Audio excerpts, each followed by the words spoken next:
Ollikainen. Täällä Vesa Noroviita, hei. Anteeksi, kuka? Vesa Noroviita. Hyvää päivää, kuinka voin auttaa? Saitko sähköpostia, jossa oli muutamia kuvia minulta? Sain Vesa-nimiseltä lähettäjältä eilen sähköpostin, pitää paikkaansa. Jep. Ja lyhyesti totean, että minusta ne kuvat näyttävät aivan tavallisilta niin sanotulta tiivistymisjuovilta. Eli että aivan tavallista taivaalla nähtävää kemiallis-fysikaalista lentokoneiden pakokaasujuovien tiivistymistä. Mä voisin aloittaa kysymällä, että onko kukaan muu kysellyt tästä asiasta, kemikaalivanoista tai oudoista vanoista muuten vaan? No ei kemikaalivanoista. Joku toki joskus on ottanut yhteyttä näistä tiivistymisjuovista, niin kuin niitä voisi suomeksi myöskin kutsua. Mutta että kukaan ei ole erityisesti huolestunut niistä ollut. Kun mä viimeksi kyselin, että mitä lentokoneita ne oli, niitä oli aika paljon, niin en mä saanut mitään vastausta.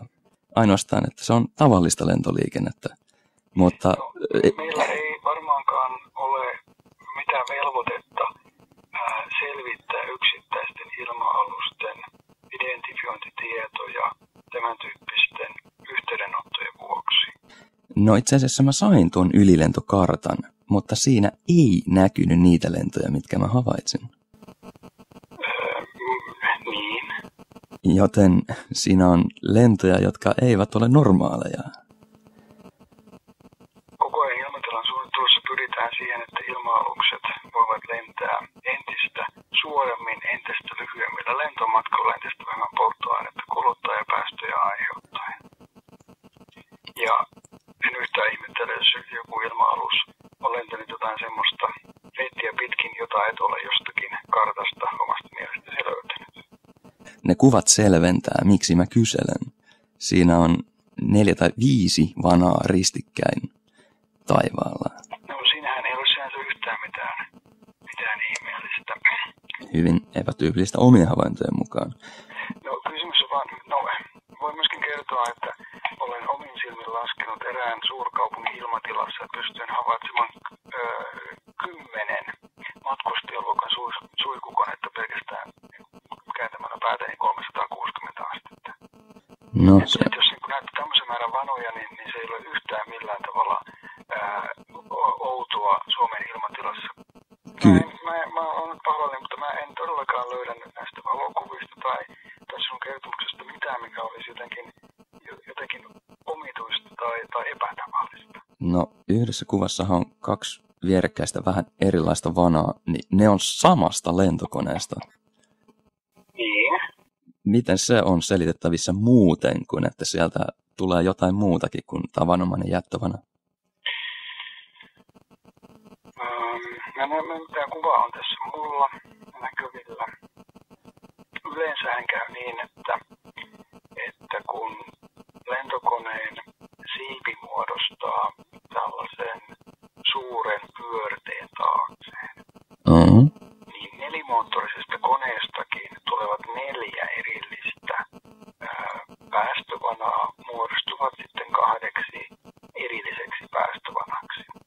Johtuen siitä, että se siiven jättöpyörre kertyy toinen toisen siiven jälkeen ja toinen toisen siiven jälkeen.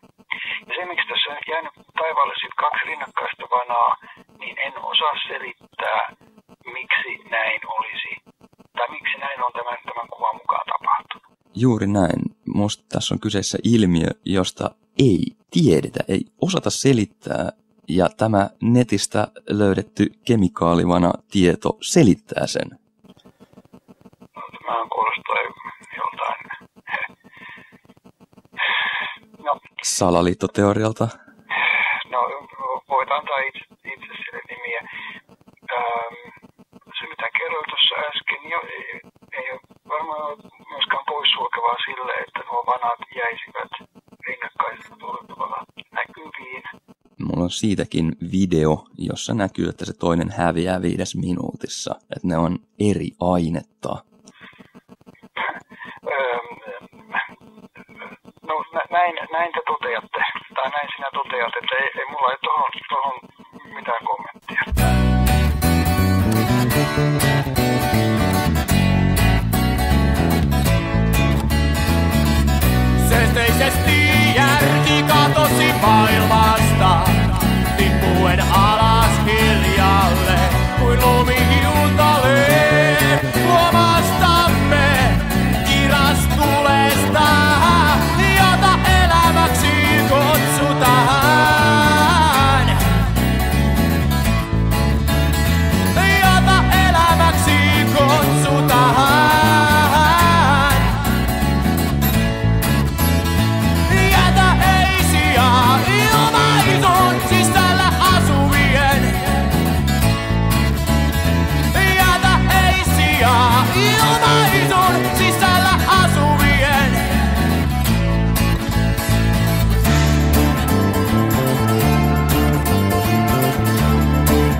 käytävissä tuulet ehto hengen terveyden. Miten ikinä joutuivat sinne? Kiertolaiset labyrintit vailla kyseenalaistamiseen. Häiväkensä turhan parhaiten tärkeältä näyttämään.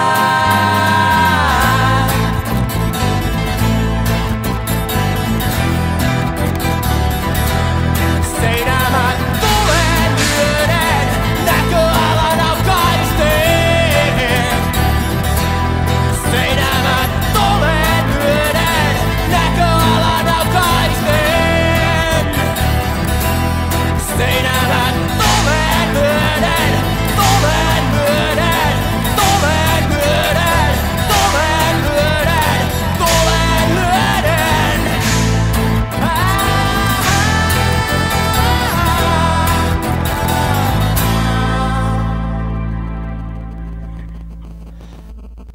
Tätä erityistä asiaa en aio ruveta mistään internethausta tai muista erikseen millään tavalla